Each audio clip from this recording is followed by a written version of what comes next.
Hello guys, war official trailer అయితే వచ్చేసింది భయ్య. ట్రైలర్ లో మాత్రం జూనియర్ ఎన్టీఆర్ మాస్ లుక్ లో చించి పడేశారు. బీజిఎం కానీ యాక్షన్స్ కానీ హాలీవుడ్ రేంజ్ లో ఉన్నాయి భయ్య. ఎక్కడ కూడా మనమైతే వార్ 2 మూవీతో డిసప్పాయింట్ అవ్వం. ఓవరాల్ గా జూనియర్ ఎన్టీఆర్ లుక్స్ కానీ జూనియర్ ఎన్టీఆర్ యాక్షన్స్ డైలాగ్ అయితే చించి పడేశారు భయ్య. ఇకపోతే మళ్ళీ గట్టిగా కంబ్యాక్ కొడుతున్నామని క్లియర్ గా అర్థమవుతుంది. ఇకపోతే జూనియర్ ఎన్టీఆర్ ఫ్యాన్స్ ఉంటే మాత్రం కాలర్ అయితే ఈజీగా ఎగరేసుకోవచ్చు భయ్య. ఇక థియేటర్ రచ్చ రచ్చ మామూలుగా ఉండదని క్లియర్ గా అర్థమైపోతుంది. ఒక ట్రైలర్ లోనే ఈ రేంజ్ లో ఉంటే కంప్లీట్ మూవీలో ఏ రేంజ్ ప్రబంధం సృష్టిస్తుందో ప్రత్యేకంగా చెప్పుకోవాల్సిన అవసరం లేదు. సో ట్రైలర్ చూసిన తర్వాత మనకు అర్థమైంది ఏంటంటే ఇక్కడ జూనియర్ ఎన్టీఆర్ అలాగే రుతిక్ రోషన్ ఇద్దరు కూడా ఆర్మీలో సోల్జర్సే. బట్ కొన్ని కారణాల వల్ల జూనియర్ ఎన్టీఆర్ అయితే విలన్ గా మారడమే జరుగుతుంది. సో ఇంతకీ ఆ కారణాలు ఏంటనేది మనం మూవీలో అయితే క్లియర్ గా తెలుసుకోవచ్చు. ఇక రుతిక్ రోషన్ విషయానికి వస్తే అతను స్పైగా మారడానికి తన రిలేషన్స్ అంతేకాకుండా తన ఊరిని ఐడెంటిటీని మొత్తం చేంజ్ చేసుకొని కంప్లీట్ గా ఒక స్పైకి అయితే మారిపోతారు. అందులో జూనియర్ ఎన్టీఆర్ క్యారెక్టర్ అయితే నెక్స్ట్ లెవెల్ లో ఉండబోతుంది భయ్య.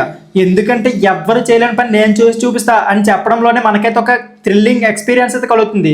సో కంప్లీట్ గా మూవీ వచ్చిన వరకు అయితే మేమైతే వెయిట్ చేయలేకపోతున్నాం పైన అలాగే నీరు పైన కాదు భయ్య, ఏకంగా ఆకాశంలోనే ఫైట్ సీన్స్ అయితే ఉన్నాయి. పాపం పుణ్యం ఏమీ చూడకుండా కేవలం తన పంతం కోసమే పోరాడే విలన్, అంతేకాకుండా తన ఐడెంటిటీని మొత్తం చేంజ్ చేసుకుని న్యాయం కోసమే పోరాడే హీరో. ఇద్దరి మధ్య అయితే బేసమైన పోర్లు అయితే ఉండబోతున్నాయి భయ్య. సో ఇద్దరు సోల్జర్స్ మధ్య వచ్చిన ఒక పోరాటమే గొప్ప యుద్ధంగా మారిపోతుంది. అదే మన వార్ 2. సో ఈ మూవీ కోసం నేనైతే థ్రిల్లింగ్ గా వెయిట్ చేస్తున్నాను. మీరు ఎంతమంది వెయిట్ చేస్తున్నారు ఖచ్చితంగా కామెంట్ బాక్స్ లో కామెంట్ చేయడం మర్చిపోకండి. Thank you for watching.